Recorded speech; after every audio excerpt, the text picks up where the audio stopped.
Hvorfor er kropsterapi godt til dig i sorg?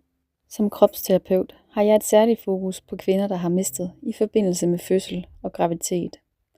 Tomheden, følelsen af at være mindre kvinde, være gået i stykker, føles amputeret og ikke længere kunne genkende sig selv.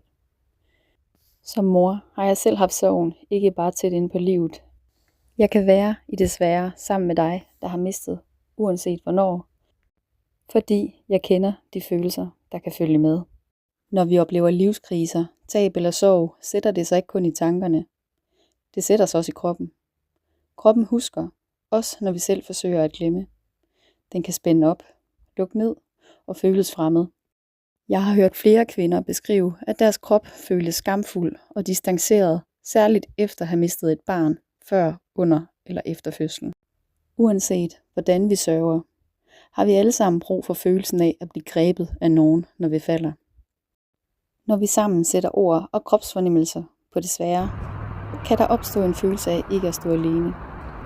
Og i det kan der ligge en stor lindring og begyndelsen på noget helende.